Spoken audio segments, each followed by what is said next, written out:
Okay, Assalamualaikum. So we're going to continue. In previous video, we have learned about the introduction of selection, and also now we're going to continue with the selection process itself. Okay, so steps in selection process. As I've mentioned in previous video, it can be varies from organization to one organization to another. Alright, so there are altogether 7 steps in selection process. So it started with submission of resumes, the completion of the application in the organization itself, the interview session. After the interview, the company will do some reference and background checks for those person that they are actually interested in to hire. And also some of position or job might requires the company to test whether the person to be employed actually have the relevant knowledge to perform the job itself. So this process is called as pre-employment test. After the pre-employment test, if the company actually interested to hire someone, they would require the person to perform a medical examination or drug test as well. Okay, and lastly, the hiring decision would be made. Okay, so please take note that this selection process might varies in terms of their sequence from one organization to another. Okay, for example, from my previous experience, after the company have offered me the job itself, then only they would requires me or ask me to perform the medical examination after they have made the hiring decision. So from one organization to another, the selection process might varies. Okay, so now these steps in selection process actually happens in several phases. All right, so we're going to look at in different phases of the selection process itself. But before that, in doing selection, actually what the company are looking for is that to have or to obtain reliable and valid information about the candidate itself that apply for the job in the company. Okay, so what is reliability? Reliability is the degree to which an interview, test, or other selection procedures result in consistent information about the candidate. So you do the interview, you do the pre-employment testing and others procedure. So do you have the consistent information about the candidate itself?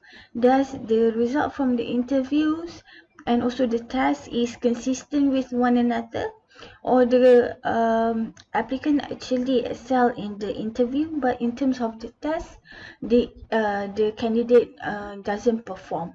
Alright, so if possible, they want to get reliable information that they could get from the candidate itself. That is why sometimes the company would do several steps in a selection process. They would do some testing and also interview as well, right?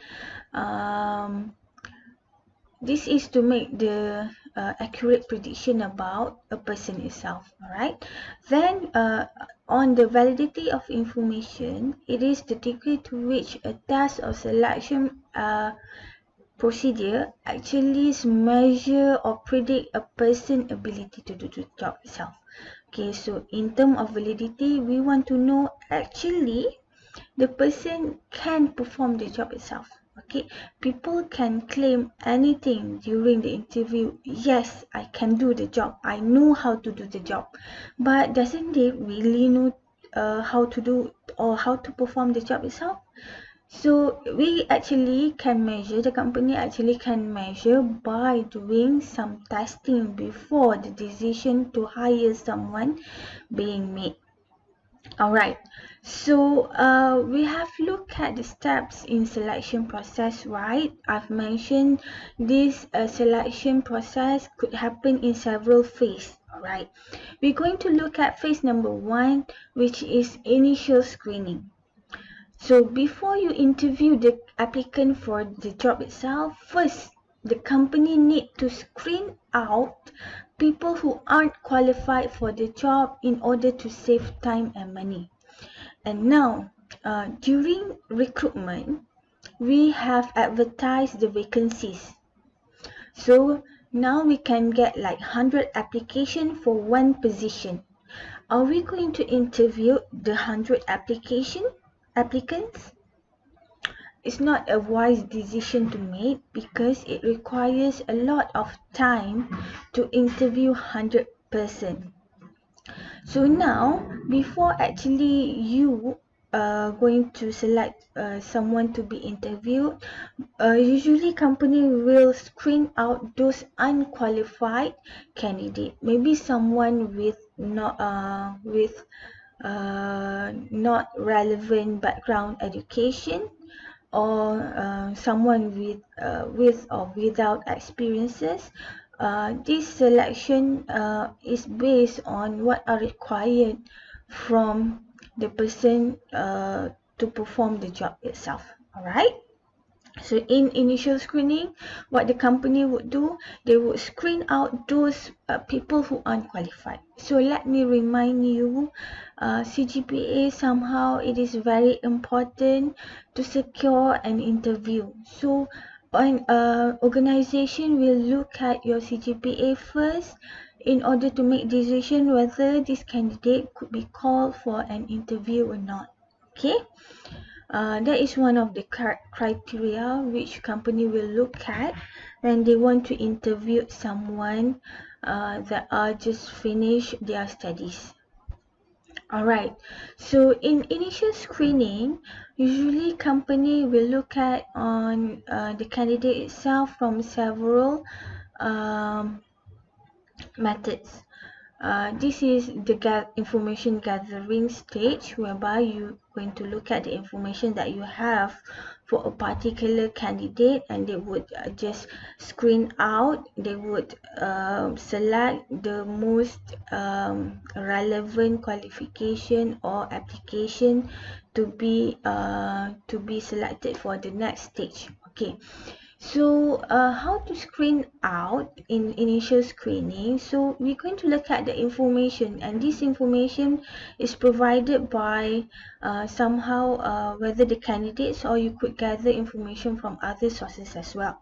Okay, so how does the company would screen out applicants? So first they're going to look at the cover letters and also the resumes. Okay, usually a candidate or applicant would send the resume together with the cover letter. Okay, so resumes and cover letters are used to assess the applicant, especially for salaried position. A well-written cover letters are important if a requirement of the job itself is having a good written communication skills. Okay, so if that position requires you to do some writing, so cover letters would provide initial notification whether the person is actually good in writing or not.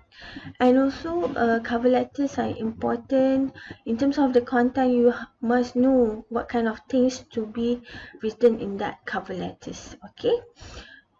Second one, the organization can look at search information from internet checks. And nowadays, let me tell you, social media trackings are quite popular. They would look at your social media account, and this is how the company want to know what kind of personalities that you have. Okay, whether you have the right kind of personalities to be employed or to be part of the company itself. Okay, beside internet check and social media checkings, sometimes the company would require the candidate to do some video resumes. Okay, video resumes is a short videos that highlight the application the applicant's qualifications beyond what they can communicate to you on their resume. So this is actually to assess the personality again, and also their communication skills in the videos itself. Sometimes the company would require the applicants to do some video resumes. Okay, and lastly, in initial screening, the company also could refers to the application form. Alright, so usually in Malaysia, the application form is filled up right before the interview itself. Okay, so if you are called for an interview, when you register, they would require you to fill up the application form. So what are the content in the application form? What are the information required? It's quite a lot. Sometimes there's the section for personal information, qualification in terms of education backgrounds, experiences also asked in the application form. Alright, so these are the things, the required information that are needed by the company before they actually can make decision to employ someone. Alright, so that is on initial screening. So basically what happened in initial screening, the company actually want to screen out those person with they are not qualified for the job itself, to save time and cost from doing interviews to everyone that apply for the job itself. Okay, so next video we're going to discuss the employment interview, the next phase in selection process. Okay, see you.